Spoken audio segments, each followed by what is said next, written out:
ICT full course में मैं आप सबको खुशामदीद कहता हूं और आज का जो हमारा लेक्चर है वो 66 है। इसके अंदर हम CPU मेजरिंग के बारे में बात करेंगे कि भाई CPU मेजरिंग क्या होती है। अब अगर हम CPU की बात करें तो CPU आपको 32 बिट का भी मिलता है और 64 बिट का भी मिलता है। अब अगर आप बात करें, आप यही कहते हैं कि सर CPU तो आपका CPU जो हमारा होता है वो तो हमारा 64 और 32 बिट का नहीं होता, ये तो हमारी यानी कि जो विंडोज़ होती हैं ये होती हैं। ऐसा कुछ भी नहीं है, 64 CPU भी होता है और 32 बिट का भी CPU होता है। ठीक है, CPU कम्स इन 32 और 64 वर्जन्स, इन वर्जन्स के अंदर आ जाता है। The difference is the way it handles memory. देखिए CPU यानी कि 32 और 64 बिट का भी होता है और इसका डिफरेंट क्या होता है, इसका डिफरेंट होता है मेमोरी को यानी कि बाईपास करना, मेमोरी को रीड करना। 32 बिट मेमोरी की अगर हम बात करें तो इसका 2 पावर होता है, 2 बेस होता है और 32 जो होता है इसका पावर होता है, जो जाकर 4 गीगाबाइट जाकर जो है GB जो है बन जाता है। ठीक है, यानी कि अगर हम इस पावर को निकालने की कोशिश करें तो ये जाकर बनता है आपका 64 गीगाबाइट, जिसको हम कहते हैं GB, यानी कि 4 GB जो है बेसिस पर ये यानी कि आपको शो होता है। ठीक है, अब यहाँ पर हम बात करें इसकी तो इसका मकसद क्या होता है। इसका मकसद ये होता है कि कभी कभी हम ऐसा सॉफ्टवेयर इंस्टॉल करते हैं, ये मेरा एक सॉफ्टवेयर है, ठीक है, सॉरी, ऐसा सॉफ्टवेयर इंस्टॉल करते हैं जो आपके सिस्टम को एग्जीक्यूट नहीं कर पाता। यहाँ पर डिपेंड करता है कि आपका CPU कौन सा है।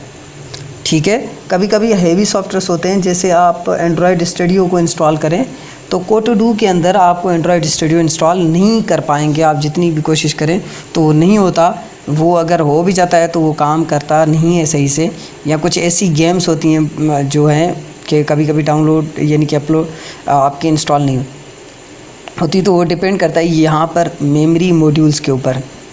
अब अगर हम 64 बिट की बात करें तो उसका हो जाता है 64 जो है ना पावर हो जाता है। तो अगर हम इसको यानी कि हम खोल कर देखते हैं, जैसे कि पावर निकालते हैं, तो ये बन जाता है आपका एक्साबाइट में है, जिसको हम या तो ZB कहते हैं या तो XB कहते हैं। ठीक है, ZB होता है आपका ज़ेटाबाइट और XB होता है आपका एक्साबाइट। तो ये हो जाता है हमारा XB। अब अगर अंदाज़ा लगा सकते हो कि XB जो है वो यानी कि जो आपका GB होता है, GB के बाद होता है TB टेराबाइट, टेराबाइट के बाद होता है हेक्साबाइट यानी कि एक्साबाइट, एक्साबाइट के बाद होता है ज़ेटाबाइट, ज़ेटाबाइट के बाद योटाबाइट होता है। तो आप समझ सकते हैं कि ये कितनी बड़ी मेमोरी मॉड्यूल बन जाता है, कितनी ज़्यादा लेंथ में जो है पर सेकंड्स पर ये जो है इंस्ट्रक्शंस को पास करने की कैपेसिटी रखता है। अब यहाँ पर देखें, जैसे कि यहाँ पर देखिए रैम जो है, यहाँ पर ये जो इंस्ट्रक्शंस पास की जा रही हैं और यहाँ पर अगर देखा जाए तो ये 64 बिट का एक पैनल है और यहाँ पर ये 32 बिट का एक पैनल है।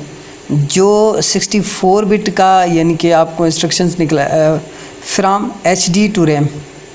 ठीक है, ये यहाँ से रैम के अंदर जब इंस्ट्रक्शंस जा रही होती है तो ये इस तरीके से जो है आपकी जो यानी कि इंस्ट्रक्शंस है पास होती हैं और ये बहुत ही कम लेवल में आपको जो है रैम के अंदर ये जो रिसाइकिल आपको नज़र आएगा, बहुत ही कम किस्म का जो है ना रिसाइकिल नज़र आएगा।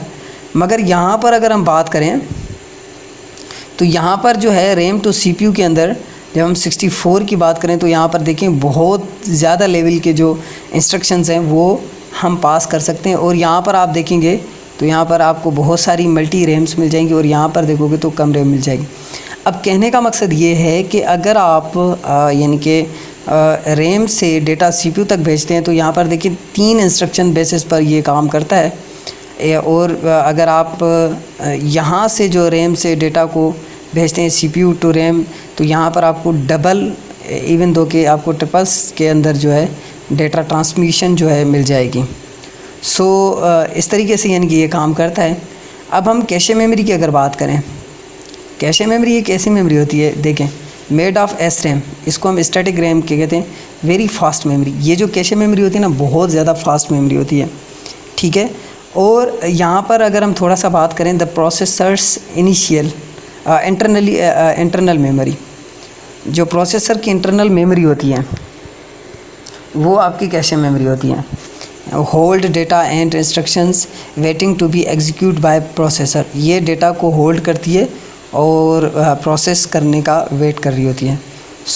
उसके बाद हम कैशे मेमोरी को यहाँ पर थोड़ा सा देखें तो ये एक कैशे मेमोरी की लेवल 1 है। Level 1 also called primary cache memory, ये सबसे जो है छोटी छोटी कैशे मेमोरी होती है। Locate the processor located on the processor very fast and fastest memory cache on the catch on the computers, मतलब ये जो कैशे मेमोरी है मैं इसके बारे में यानी कि आप लोगों को मज़ीद और बताऊंगा, मगर थोड़ा सा यहाँ पर हम पहले समझ लें। यहाँ पर लेवल 2 की बात करें तो ये लेवल 2 जो है also called external memory.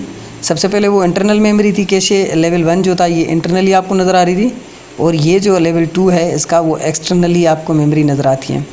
Use to the cache recent data access from the processor that were not enough by the level 1 cache memory का, ऐसा डेटा यूज़ करती है जो रिसेंटली अभी इस्तेमाल हुआ हो और आपकी लेवल 1 से ज़्यादा हो।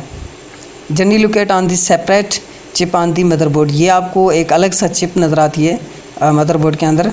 Larger than 1 cache memory but it's not as fast level cache memory 1, ये जो आपको कैशे लेवल 1 होता है ये बहुत ज़्यादा फास्ट होता है, क्योंकि ये जो है ना आपको इंटरनली सीपीयू के अंदर मिलता है, और ये जो है एक्सटर्नली मेमोरी है तो इतनी ज़्यादा फास्ट नहीं होती, मगर ये होता है कि ये इससे ज़्यादा लार्ज होती है।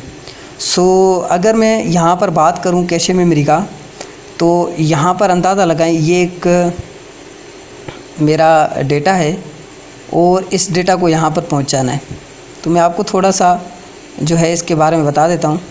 अब डेटा को पहुँचाते वक्त मुझे यहाँ पर जाना है, मगर यहाँ पर जाने के लिए मुझे यहाँ पर बीच में जो है यहाँ पर जो है ये रास्ता थोड़ा ख़राब है, हम यहाँ से ऐसे कर लेते हैं, ये रास्ता थोड़ा टूटा हुआ है बीच से, यहाँ तक तो रास्ता पहुँच रहा है मगर यहाँ से यहाँ तक का तो रास्ता आ रहा है, मगर ये बीच में टूटा हुआ है।